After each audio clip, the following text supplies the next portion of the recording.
Disclaimer. This video is for commentary and entertainment purposes only. Any clips or videos used in this project will be credited in the description box below. No copyright infringement intended. Please support the official release of every video. Thank you. Once again, we have two separate videos that could have been two major topics to talk about, but I found a way to combine them together into one because where these two leave off, or where we're specifically going to leave off, is a bigger cliffhanger, but I'll still let you know where that first cliffhanger would have been.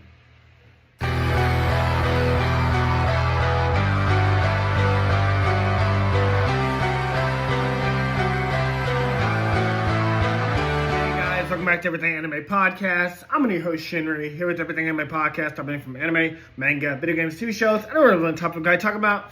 Today's video is on Dr. Stone chapters 211 to 216. Is Yukio a traitor and the man on the moon?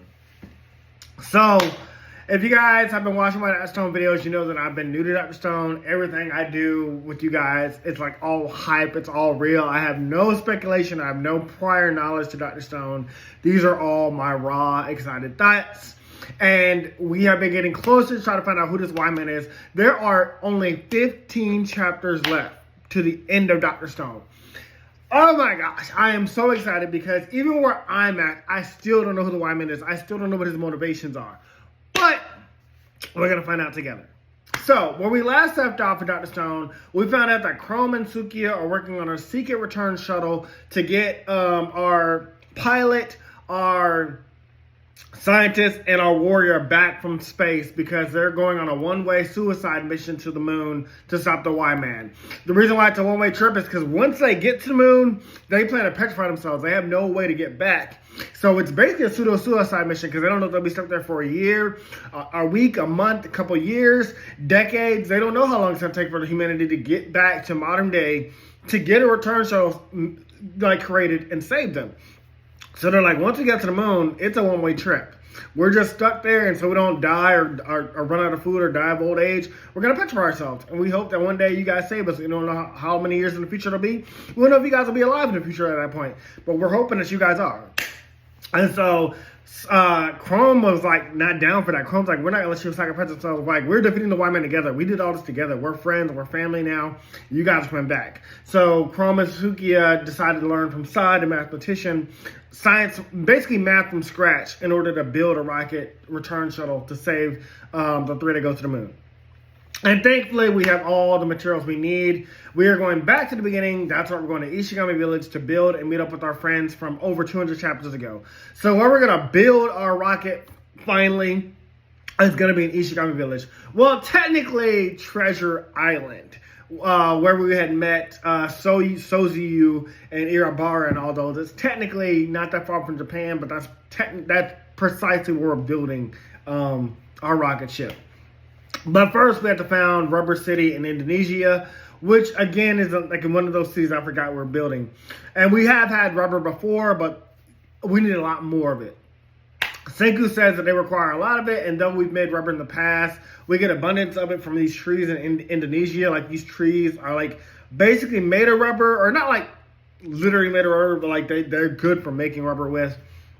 And with that, all of our cities have been founded. We've got Mass City in India, Corn City in North America, Fluorite City in Australia, Aluminum City, which I believe was in Spain, or Super Alloy City in Africa. And we've basically been all around the world. All around the world. I don't know if it was in 80 days or not. That's giving me that Looney Tunes movie or that other movie about going around the world in 80 days. It might have been 80 days, who knows. But we've now been all around the world, and we've set up cities and camps, and we provide people. But now we're slowly getting to 1 million at some point, I think. Not just in Corn City, but like everywhere. And although everyone is excited to finally get back to Japan, Senku is excited to revive a lot of people in Japan and put them to work immediately to help build his rocket. So Senku was like, yeah, I'm excited to bring back all those people so we can put them to work immediately. Again, love Senku. Senku is doing this for noble reasons, but he does need all those people help. And everybody we have arrived, we had to put them to work. And I mean, honestly, I've been asleep for 3,700 years. I mean, we're going to feed y'all, but we do need y'all's help. Otherwise, we're repetrified again, and who knows if we'll be able to come back a fourth time, basically. And Senku plans to motivate all the people who ride in Japan with the food that we've gathered from all the other cities we've traveled to. So like the churros, the curry, like we're gonna give y'all different kinds of food. We're gonna entice y'all with food from around the world because different tastes and flavors, stuff you might have missed from 3,700 years ago. We're bringing it all back. But can you guess what the main dish might be? This surprised me that I didn't even think about it. Like the main dish that comes from Japan, it's rice. And I have to say, especially with all the fish they've eaten, I do love me some rice. Because remember when we first met Ishigami Village, they had fish soup, fish this, fish that, fish steak, fish bread. It was just basically fish everything. And rice, it go best with fish and best with chicken, honestly. Now, meanwhile, all this is happening. Chrome and Suki are studying hard with Sai on some complicated math equations that even hurt my brain looking at it. Like, I loved math as a kid. I don't say I was a mathematician. I definitely wasn't that, but I loved math. Like, my favorite subject in school was, like, math and then science. But once I got the complicated math, I was like, okay, I'm done. But I love that basic math, the shit you should learn at elementary up until high school. I loved all that math. I was good at that.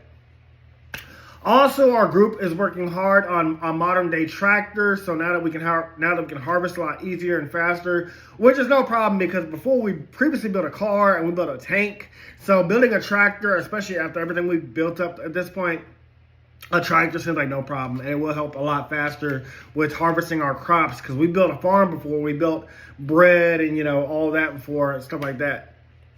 And hilariously, it's awesome to see how happy the group is to have rice. I mean, it's such a simple delicacy, but I love the expression on these characters' faces. And honestly, I have a friend in the Philippines who told me he was just happy to have rice too because I had helped him get some food. And he was just like, oh, I love rice. I was like, I don't blame you. I never liked it as a kid because I just felt like it was just too dry. But mix it again with some fish or with some chicken. I'm telling you, it hit. So now our group ends this chapter heading back to Japan, and they will arrive in just 2 short days with another imposing sight of the moon. Because where we're at, we live in Indonesia. I don't think Indonesia is that far from Japan as far as being on the far east side of the earth. I guess depending on how you look at it. Well, we're in North America, but yeah, it'll just take them 2 days compared to like a week whenever it was like from North America to Africa. Before we make it back to Japan, though, this is where we stop at Treasure Island to revive our old friend Soziyu, as well as everybody else there except Earbar. Earbar is probably going to stay petrified. I don't think we unpetrify Earbar no time soon until jails are set up. We ain't robbing Earbar. Senku says that he gave Soziyu a secret mission, but we don't get to find out what it is just yet. We do find out later, and I think I already revealed it anyway. It turns out it's going to be the where we're shooting our spaceship from. After reviving everyone on Treasure Island, we immediately leave for Ishigami Village. We're like, hey, we brought y'all back. Work on that secret project for us. Okay, we got to go. We got to bounce. We got more people to revive. And again, we are on a time crunch because that white man, he is sitting patiently because he probably like, oh, I got all the time in the world. But once he signs out what we're doing, he's going to pick up his pace, I guarantee you.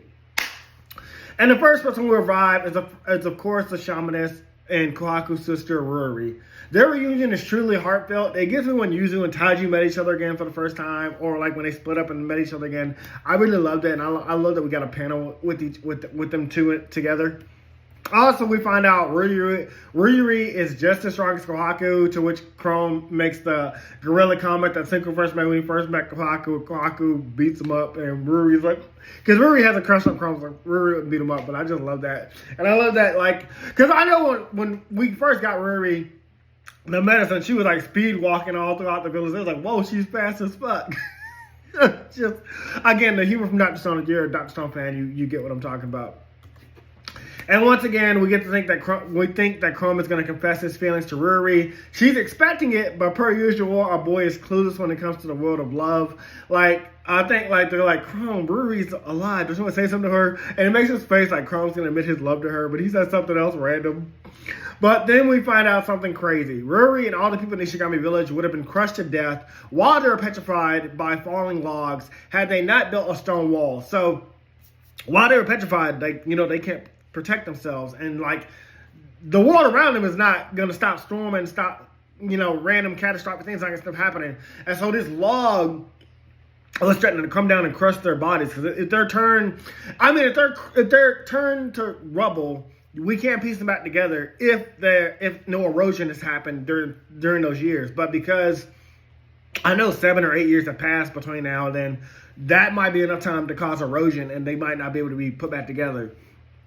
So we're like, okay, well, it's a good thing y'all put that stone wall up. And they're like, what stone wall? We put no stone wall up.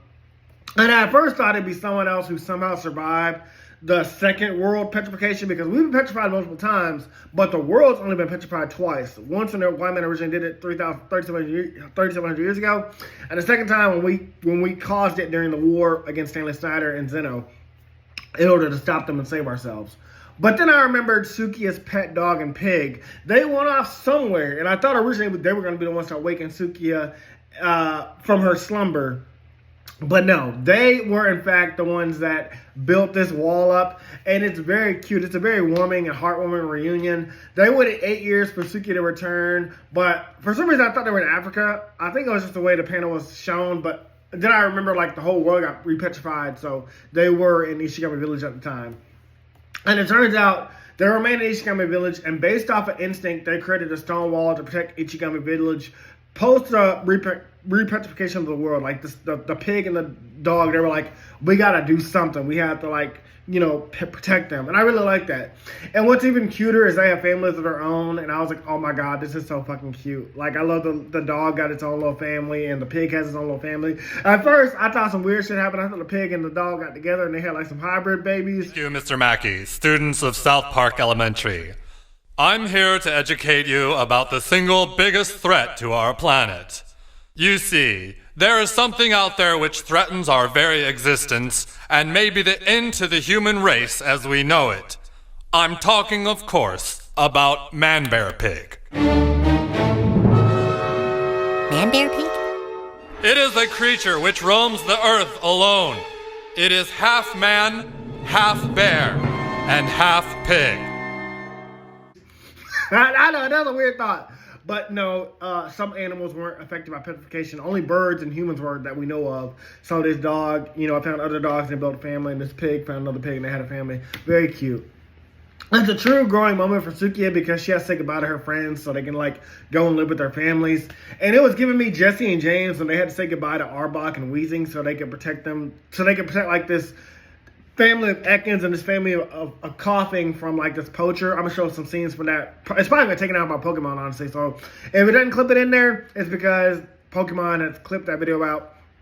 But yeah, watch the reunion or heartwarming goodbye for Jesse and James saying goodbye to their Pokemon. Arbok and Weezing. It was very sad. It really hit me in the feels watching that. Or if I'll clip in a small scene. I can't clip in the whole thing. But also, they don't leave because Kawaka's like, well, they can just stay here. We can just be one big happy family. But at first, she was saying goodbye to them. And now that we've acquired rice, we're back in Japan. Don't forget Francios, who was going around the world making signature cuisines for each cuisine native to each country. And what do you know? What is Japan also famous for? It ain't just their rice, it's sushi.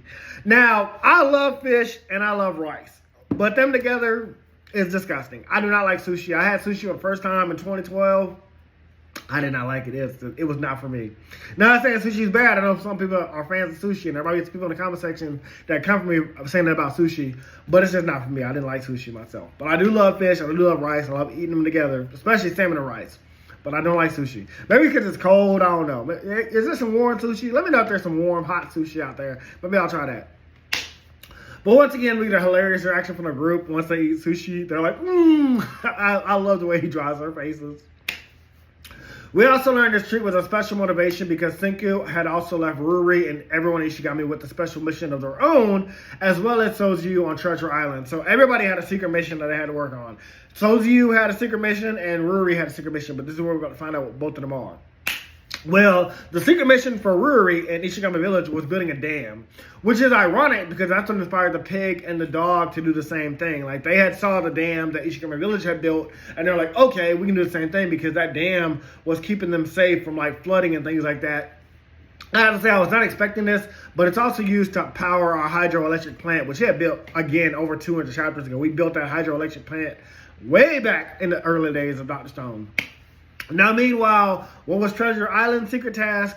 Well, as I already said in the beginning of the video, it was our launch site for the rocket ship. They built like a makeshift launch site of where like the rocket's going to take off from, and that is, and I think we even saw a model of that before we left Treasure Island. But that was their secret mission, so that was pretty cool. That was pretty exciting to see. We are then find out we are heading into the final arc of Dr. Stone, Stone to Space. I kind of like that. Maybe that's what I titled this video, Stone to Space, not like everything else. Or the Space Wars, Star Wars. Okay, let me not use that because I don't get this video copyrighted. But we probably will call it Stone to Space, and then I'll just talk about everything else that was like major things that happened. Now, we begin reviving everyone at random all around Japan because we need all hands on deck to finish this rocket ship and get to the moon in 15 chapters. It is go time. We have 15 chapters to get to the moon. Again, I am so fucking excited. I love Dr. Stone. It's so good. So after reviving a crowd of people, Gen fills them in pretty much 3 sentences to catch them up to speed, which is pretty incredible. Like, Gen's like, oh yeah, so basically in 3 sentences, we all got petrified 3,700 years ago. There's a man on the moon. He's gonna re-petrify us again if we don't work together. We need to build a rocket ship to get up there and stop him. You ready? Let's go. Yeah, pretty much. 3 sentences. But Ryusei knows that all people will lose the will to work in this new Stone Age about entertainment. In pre-Stone world, we had video games, streaming services, cell phones to entertain us with. So Ryusei is like, we need to give the people back something. Like, you know, before they had cell phones, you could text and whatever. Not. You had video games, you had your Xbox, you had your PlayStation, you had your Nintendo. And, you know, you had Netflix and shit like that. Which I thought was a funny drop in here that you mentioned Netflix. But, I mean, Dr. Stone was being written during the time of Netflix and stuff like that. But I thought it was funny. But Ryusei also desires to control the new Stone World media. I swear everything is going to come up with Ryusei when the world resets. Like, Ryusei is going to own money. He's going to own bank. He's going to own direct deposit. Ryusei's going to own everything. I can't wait to see the current age and we get back to modern day. I see everything owned by Ryusei's company or something like that. That's going to be hilarious. Ryusei is going to be a millionaire and all his friends are going to be millionaires too. Not that they care about money. Well, they do, but that's not why they're doing this. But everything's coming up with Ryusei. But I was like, how are they going to build streaming services in this new modern Stone Age? Like, how is that going to be possible? That seems very impossible right now. And then almost immediately, Senku and Seki reveal that they've made a TV, but I already knew all along that these other characters, I already knew all along with the other characters that, yeah, we have a TV, but no way to broadcast TV networks, like, or cable, so what are we going to do with the TV? Like, yeah, we got a TV, but, like, it ain't like we got streaming services. We ain't got the internet. We ain't got, like, you know, Cartoon Network and Nickelodeon and the news. Like, what are they going to watch on this blank TV screen? Well, that's because Senku never planned for us to watch TV. This is going to be our screen for our computer, and I did not see that coming. I was surprised by that. But knowing Senku will eventually build something with the TV, and we do, I'm ahead of my notes. But at that point, I was like, okay, this is a computer screen. That makes sense. Because we have the giant computer and we have the giant calculator. And what's the first thing that Sai created with our new computer? Well, that's what he's been waiting for. He makes an original video game version of Tetris, and it's not long after that he creates more video games. So yes, we have our computer. Our computer is like I said, video games are literally a computer, and this is what Sai always wanted. And it also gives us entertainment. Sai starts coding, making video games. First thing he makes is like Tetris. I think he makes like a Pac-Man. He makes like all those, like, you know, side scroller video games you play in the arcade. He basically makes all of those. And it's also a pretty cool fun fact that the first TV was made in Japan. So that's another cool thing to learn. Again, because this author has been so accurate with everything about history and science, I believe him. And especially because he comes from Japan, I believe that the first TV was made in Japan. But that's just a really cool fact. It's just cool. And see, if Japan never showed us how to make TVs or share that knowledge with us, we wouldn't have TVs. So we all have to, like, work together. And I really love that Dr. Stone does that in its manga.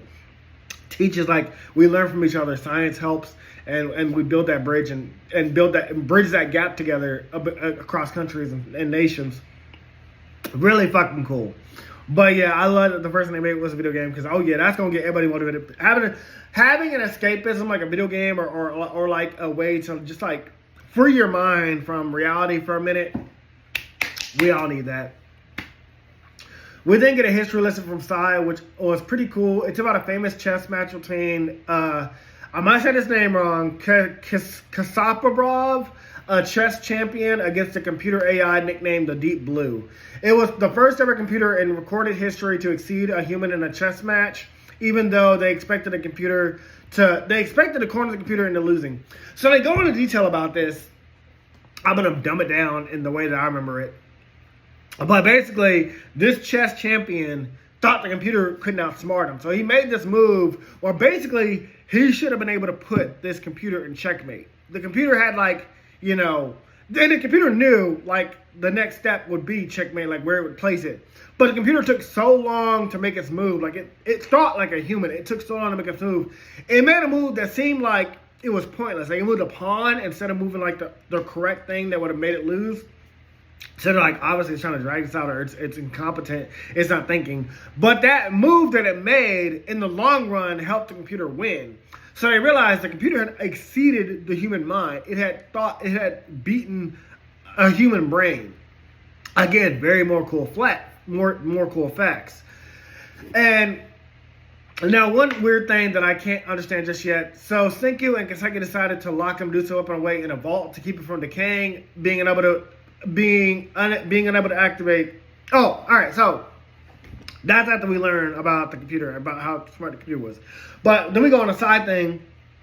Senku and Kaseki, they lock the Medusa weapon up in this cylinder to keep it from decaying or rotting away. Or there's a better word for it. Not rotting, withering. I don't know. Basically, the what happens to the Medusa weapons in Africa, the pyramid Medusa weapons, the reason why they stopped working is because they rusted. That's a word. And so sealing it up in this tube, we can keep it from rusting away, and hopefully it'll work when we need it to, when we go face the Y-Man. That's what they're hoping for. But it seems like after locking it away, Yukio did something suspicious based off the way it's drawn. Yukio is seen alone with the Medusa weapon. Now, I have some speculation for later, but right now, Yukio was seeming like he was being suspicious. Because as we turn the page, Gen and Yo are there now, and then somehow the Medusa weapon seems to be activated. And I'm like, there's no way. The Medusa weapon just activated on its own. Is Yukio behind this? Is Yukio secretly the Y-Man? Is Yukio related to the Y-Man? I was like, that wouldn't make much sense. And again, that would have been a great cliffhanger. That's one of the cliffhangers I was going to do. But I was like, let's just continue on and see what happens. Well, here's a mouth dropper for you. Somehow Yo and Gen were turned to stone. And I was like, Yukio could have something to do with this. Because Yukio and Gen and Yo get caught up in the light. And I was afraid the rest of our crew was going to be petrified. I was like, oh my God, the Y-Man stopped us again. Somehow, the Y-Man's either on the ship or Yukio's the Y-Man. Something's going on. Now, since Yukio is one of my favorite characters, I refuse to that's why I continued on. I refuse to let it end there until Yukio was confirmed to be the Y-Man or with the Y-Man or have betrayed us. So I was like, let's continue on. That's exactly what it was. Now, the petrification light didn't just stop at those two. It's threatening to expand all over the ship with our characters on the deck, unaware until it's too late. And since we don't know the range that it'll stop just yet, I was like, this is so bad. The way that Chrome would say it. Chrome don't talk like a ghost. He's like, this is so bad. That's probably the way Chrome would say it. But Senku and Ryusei seem to deduce its range and stop just outside of it. It's a pretty cool shot because especially how Senku and Ryusei are smirking. They stand just outside the light, literally inches from their face, and they're just smirking at the light. They're like, oh, it's going to stop here. He says that they can determine the distance based off its speed, and Ryusei's instincts are just always spot on. So Ryusei knew it was going to stop, but Senku had deduced it based off its speed. And I love these two characters. I can't wait to get to the tier list. We're 15 chapters away from the tier list. Now, Gen and Yo are immediately revived because, of course, we have access to the revival fluid. And again, it didn't get the rest of our crew. And once again, we see Yukio acting suspicious. Yukio is he's not excited that they got revived. Or maybe he's just confused that they got petrified in the first place. But I was like, oh no, there's a lot of suspicious going on, Yukio, the way you acted in this background of these chapters. Gen, being the mentalist that he is, though, deducts that no living soul so much as touched or spoke to the Medusa weapon or the safe, and that this is the first time. All right, so Gen says that no living soul touched the Medusa weapon, was near the Medusa weapon, spoke to the Medusa weapon, or the safe. So that means Yukio. It kind of clears Yukio almost up immediately. It's like, okay, well, maybe Yukio was like listening for something, because Yukio has like strong ears. But then why did Yukio was only seeing that panel by himself?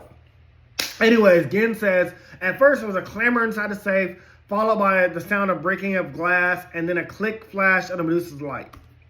And now, first of all, it's weird that the Medusa weapon broke the glass, because the Medusa weapon's light isn't going to be stopped by that. Like, the Medusa weapon's light can even go through the ground, and through buildings. So it's like something else broke that glass.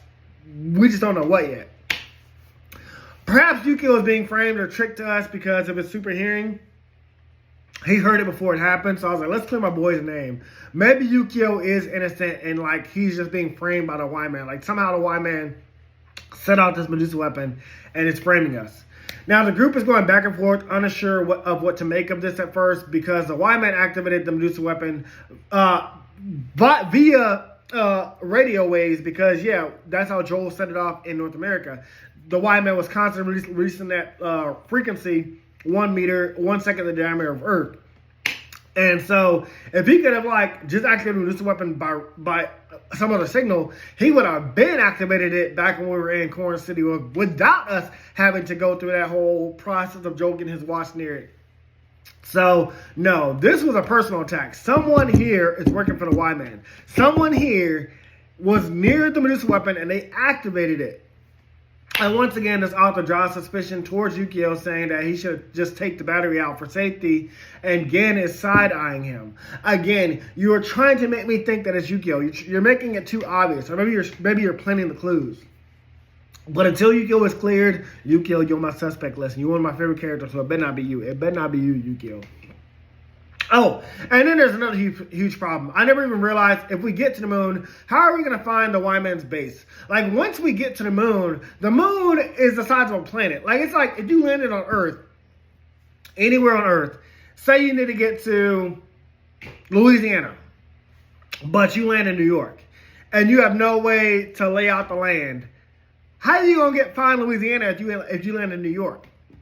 It's like a massive piece of rock to scour once we get to the moon. The Y-Man can be anywhere on the moon. So I was like, oh shit, I never thought about that. As for the group, Gen, Sukiya, and Chelsea and Yo determined the Medusa weapon may have been set off by a timer. Impossible to say, but someone scheduled the Medusa weapon to go off at that exact moment. Well, maybe not that exact moment, but at a certain time. Like, they set it off to go, because you can tell the Medusa weapon 1 meter, 1 second, 1 meter, or 10 meter, 10 kilometers, 2 hours, or something like that. Go off for 2 hours for, like how Urabara did when he stuck in an aura. The muscle dude, I forgot his name. He stuck in an Orsake and told him to run to the middle of the village and set it off while Urabara was safe on the ship. So they're saying someone could have set the Medusa weapon to go off at a later time. Perhaps hoping to petrify the entire group as a whole, or hoping that they'd be surrounding it. But it's still a mystery as who it would be, and it'd be insane, again, I put in here, if the Y-Man was among us this whole time. If the Y-Man has been with us the whole time, we need to figure out like how he's been getting away with this, sending those secret messages without the rest of the group finding out. Like, that would be crazy to find out if the Y-Man's been with us the whole time. But I would also love it. I would secretly love it if the Y-Man's been with us and even I didn't figure out who it was.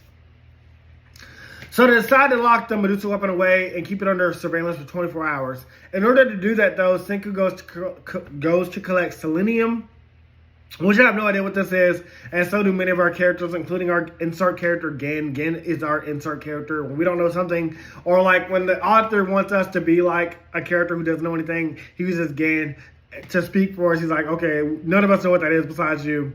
But it turns out it's a poison, and like two other Senku names two other poisons. They're going to all be used to make something that I never thought we'd see. It's a live TV broadcast. So those TVs that we had, we got TVs for video games, but now we're going to make a TV for live broadcasting. It can't record, but it can live monitor or basically act as a security camera at all times. And so now we don't have to be near the Medusa weapon to see what's going on with it. But Yukio still hasn't been cleared yet by me. So basically, there's going to be a TV always live recording the Medusa weapon. So we'll always have sights on it. And if one of the TVs go off, we immediately go there. We're going to find out who's messing with the Medusa weapon. Because you can't mess with it when it's live. You know, you can't, like, freeze the camera or something like that. Or like, you know, try something, like, you know, loop a video or something like that. You can't currently do that. So we're going to find out who activated the Medusa weapon.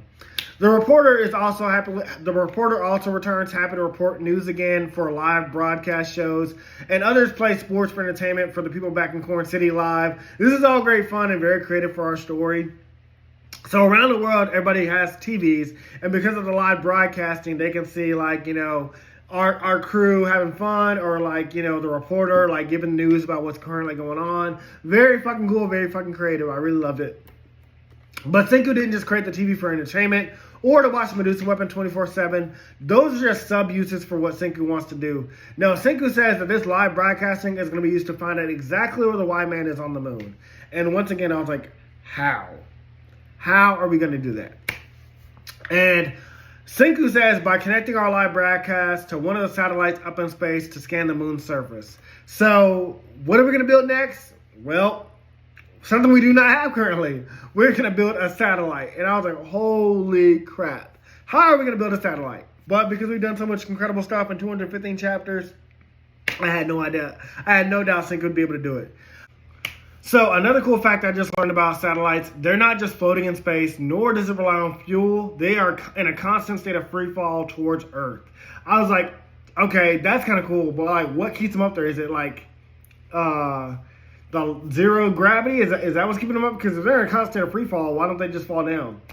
And it turns out what actually fuels satellites is the rays of the sun, rays of sunlight, because they're always beaming.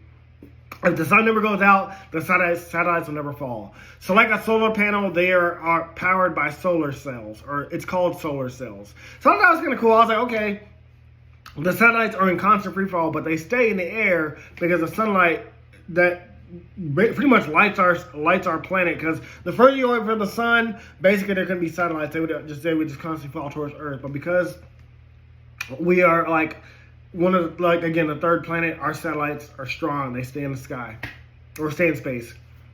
It's also what that selenium stuff that Senku had them dug up in a previous chapter was about.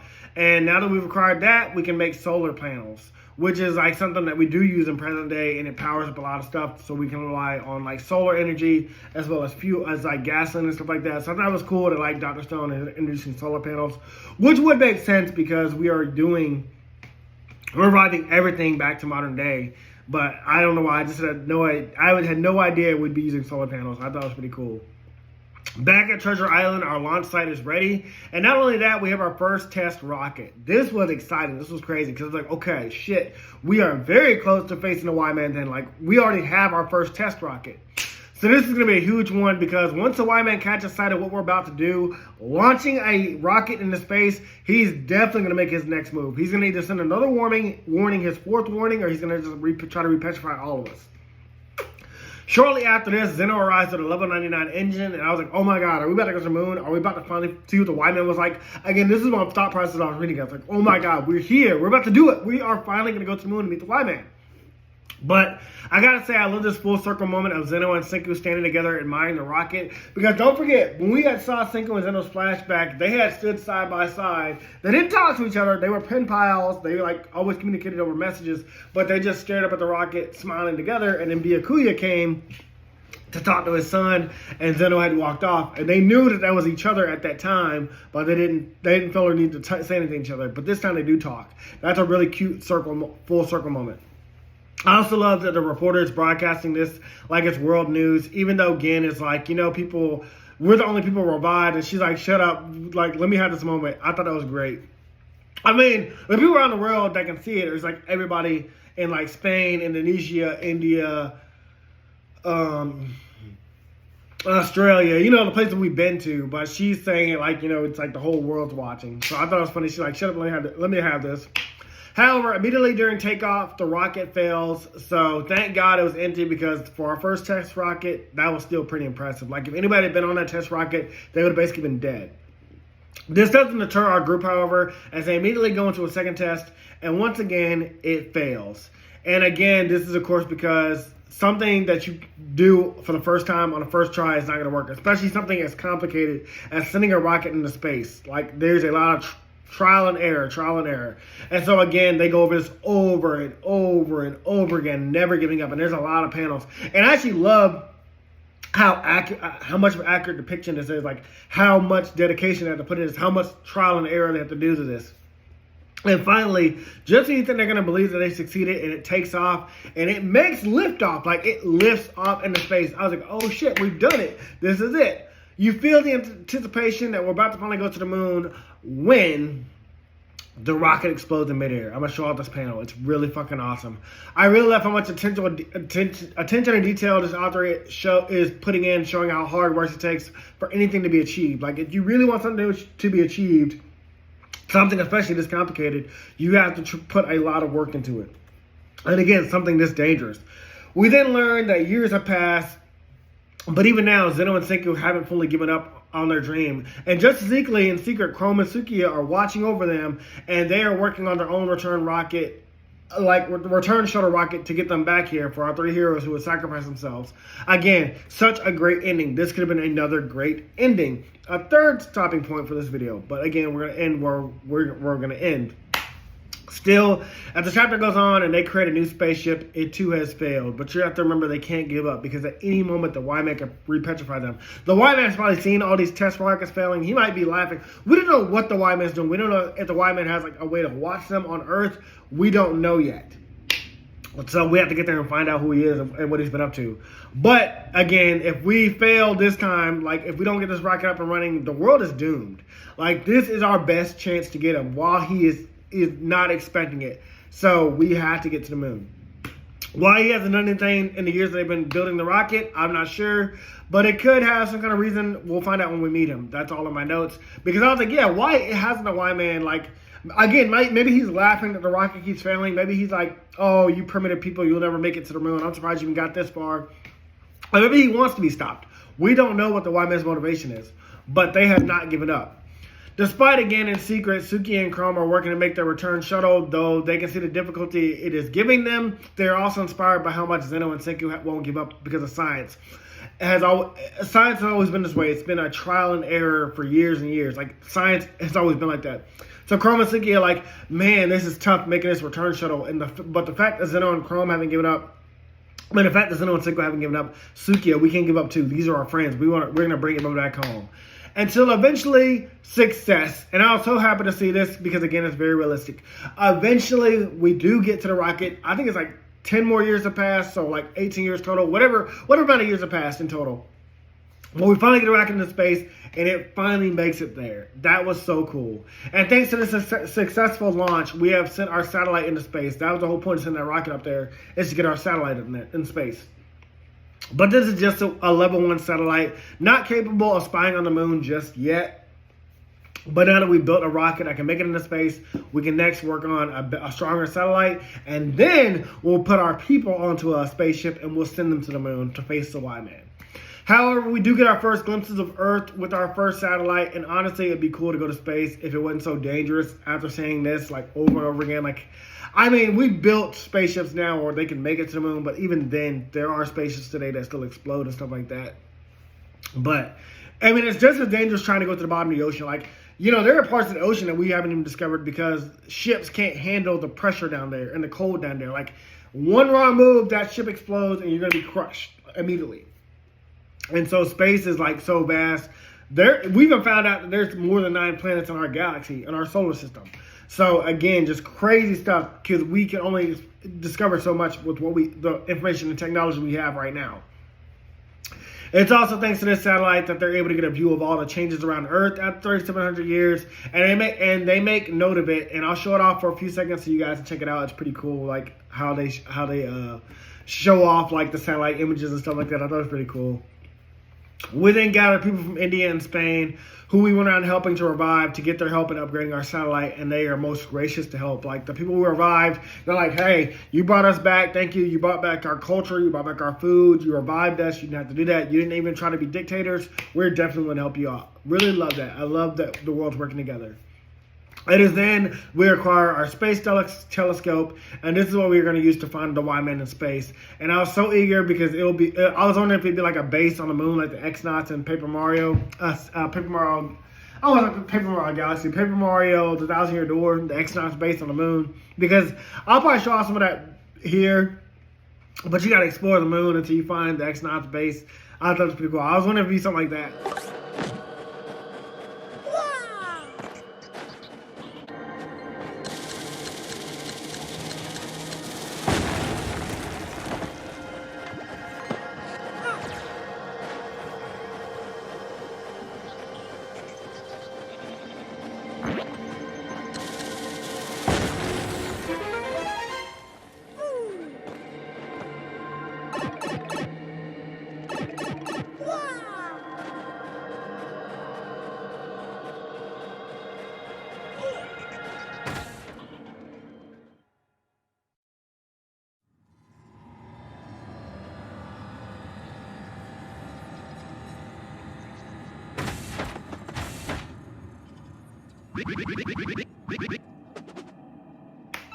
And this is where Zeno drops the hint that Kohaku might be our warrior in space.